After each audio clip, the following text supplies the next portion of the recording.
Linda's Pantry, and today I'm canning potatoes. Now I'm canning herbed potatoes, but I'm adding maybe a little bit different. I'm actually, the inspiration is coming from a few things, but mainly from the all-new Ball Book of Canning and Preserving. They have an herbed potato recipe, and you do it in chicken broth, and you add some rosemary and thyme and all that. Well, I don't have the rosemary dried, I have thyme, but I have herbs de Provence. So I'm gonna do herbs de Provence, parsley, dried parsley, which I love. This is out of my garden.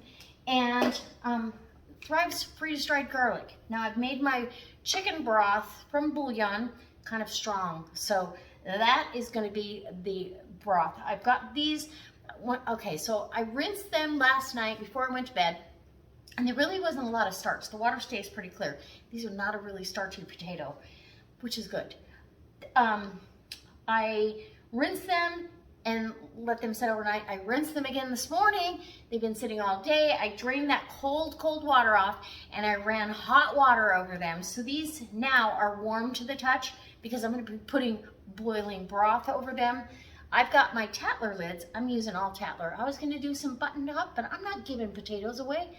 So I'm using all Tatler, which these are, I've done it a few different ways. I've done it without steeping them in hot water and with. And I had a couple of fails in the last, 4 canning sessions. I've had 2 fails, and I thought, that might have been it. So I went back to going ahead and getting them in hot water. I'm gonna bring my broth over, bring it in close, and we're gonna start loading jars. My jars have been sitting out there at room temperature. They're clean, they're sanitized, and I've got my canner heating up. It's gonna go fast. These are only gonna have to can for 35 minutes, which is fantastic. 35 minutes, is it 35? I better look again. I will look before I come back. All right, I'm pretty sure it's 35. I know quarts is 40, but let's look. Okay, so I did check, and it is 35 minutes. Sometimes I just, you second guess yourself. So I'm gonna go ahead and fill the potatoes to 1 inch of headspace, okay? And I'm doing it with my clean hands. Oops. And because this is a wide mouth. Well, see, I'm gonna shake it down. And I tried to do, uniform. If you watch the video, I tried to get some uniform pieces, but I definitely don't want to overfill the jar. So if it feels like there's too many potatoes in there, I'm gonna take one out. It's no big deal. And what is this measure? This is a 1 teaspoon. 1 teaspoon of herbs de Provence.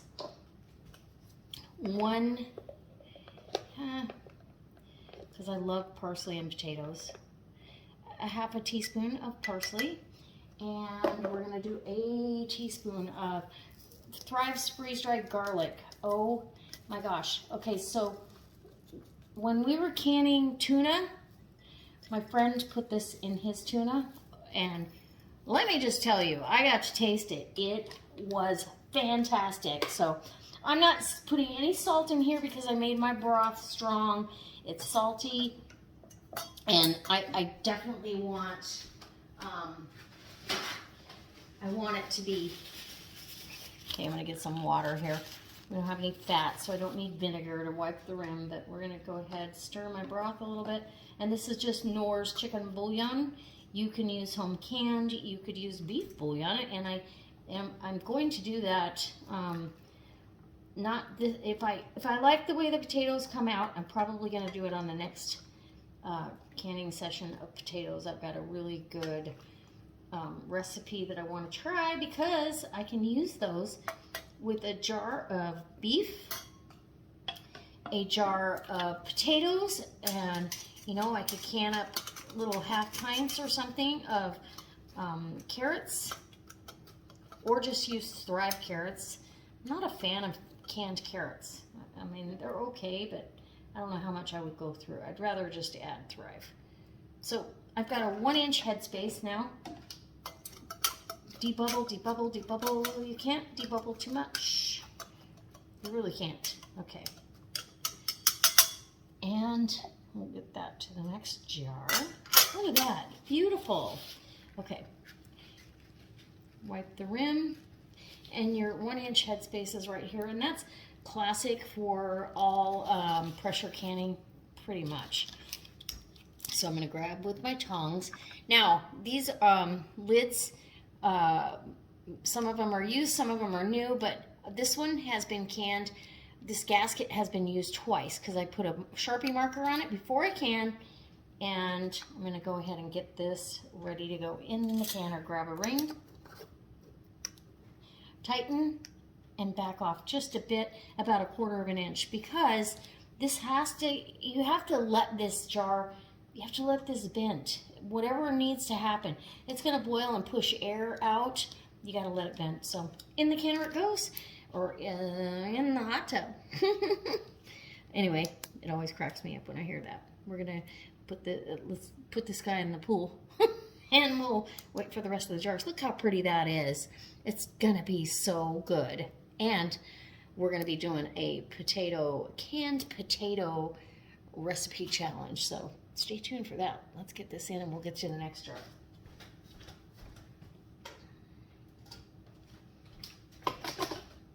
All right, so next jar, and clean hands. And I think I'm just gonna use the funnel for the liquid at this point and get that, right? And if you shake it down and you just can't get it below that 1-inch headspace, one potato, to me, one piece of potato is not enough to worry about. I'm really, I don't want to ruin my batch because of one little tiny piece of potato. Don't get greedy, right? And a teaspoon of herbes de Provence, and we've got some parsley. Okay. I love parsley in potatoes. So then now we can do the broth here. Okay, so I'll get all these jars filled and exactly the same way, debubbled and filled and into the canner, waiting for the rest of this, and we'll bring you back. So it's literally, this is how easy it is. How easy is that, right? You gotta get all the bubbles, kind of rearrange the potatoes a little bit if you have to. And yeah, this could use some more liquid at this point. We need a little bit more broth. And then make the decision, do I want that?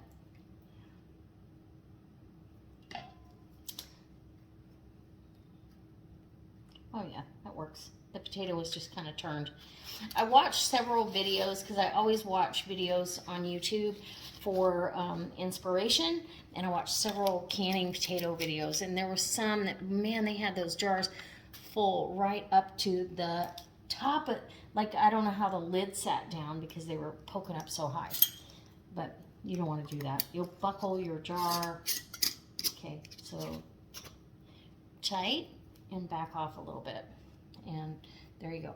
And some lids are going to slide on easier than others depending on how many times they've been used. I do have 2 tablespoons of, ouch, those are hot, 2 tablespoons of vinegar in my canner. So I'm going to get the rest of these done and I'll bring you back. Okay, so there was a couple of things that I forgot while I was doing, talking to you, and I wanted to point that out. So I used Idaho Gold potatoes, certified Idaho potatoes. They have the least amount of starch, so I read, no, hopefully that's true. I raw pack these because I soak them. I don't want them to overcook, and you know what I mean? If I par cook them, so I've soaked them to get a lot of the starch out, and I'm raw packing. So, now I've got my canner locked down. I can't talk. It's after work. It's been a long week. Okay, so my canner's locked down. It's hot. I got 7 pint jars in there. I have plenty of leftover potatoes, so I've got to figure out what I'm going to do with those, but I'm going to turn this up to a 5, which is a medium, about a medium. Yeah, I'll put it up to 6.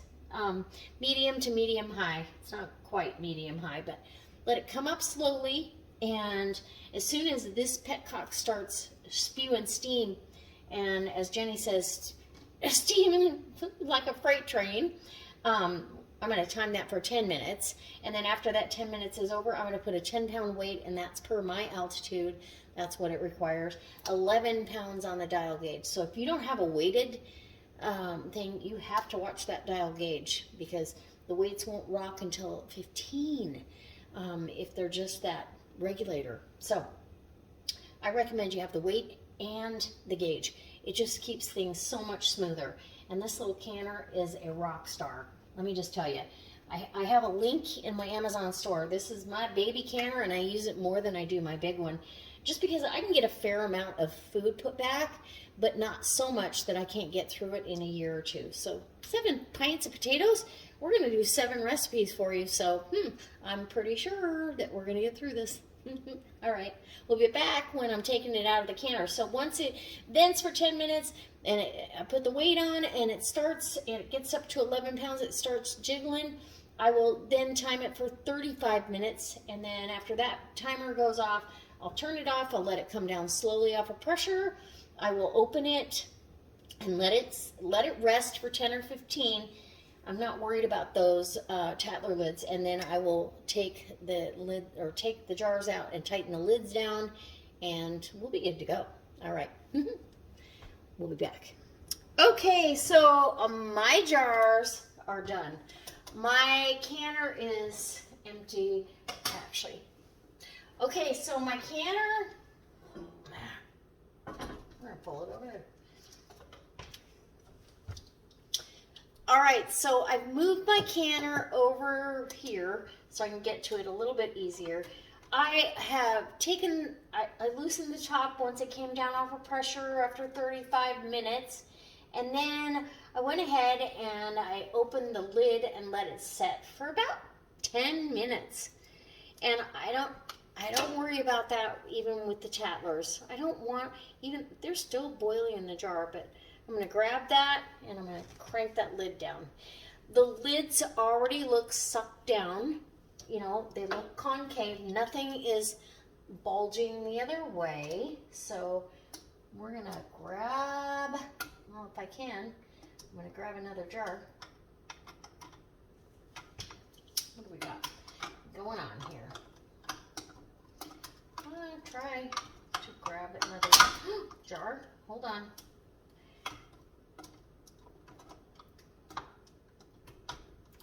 I'm trying to get another jar out. Here we go.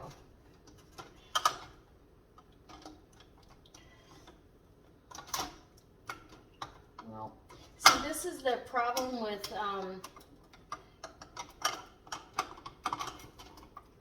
doing wide mouth and, trying to get the jars out. Wide mouth and regular mouth jars. So you can, I don't know if you can see that, but they're still rocking and rolling in there. So I'm just gonna take that, and so when they're still boiling in the jar, they're still venting. So that's why I leave them in the canner a little bit longer, just because I want them to have a time to go ahead and do their thing. But there you go. 35 minutes, pressure canned, beautiful potatoes. I'm kind of excited about this. Okay, and we're gonna set these aside. We'll get them all out here. And very, very little siphoning. I see a little bit, you could tell a little bit in the water that it may have siphoned a little bit, but you know, that happens. It's okay. My jars so far look good. The ones that I've taken out of the canner look amazing, actually. If you ever, when you're doing Tatlers and you're getting ready to tighten it down, if you ever hear hissing or can tell that it's venting, leave it alone. It's not worth it. I don't even take it out of the can. Well, I haven't ever had that happen, but I wouldn't take it out of the canner if that was the case. So, if that makes sense. So, beautiful. Look how gorgeous that is. Beautiful herbed potatoes with 7 recipes to come your way. That's my goal, is to give you 7 different ways to use these. And challenge my girlfriends and any guy friends out there that want to jump in on the potato challenge. So Cutlery lids, I will let you know. I'm going to do a post-canning video on this to kind of go over how this went. Like I said, here, I'll show you the water. It's not crystal clear, but very little, right? Because anyway, we'll have a post-canning chat about the lids, how this went, and what's coming next. So guys, I hope that this inspires you to try your hand at home canning, and this is an inexpensive, simple way to get your feet wet with pressure canning. And as always, I can't wait to see you next time for another delicious recipe using, I don't know, some home canned potatoes. All right.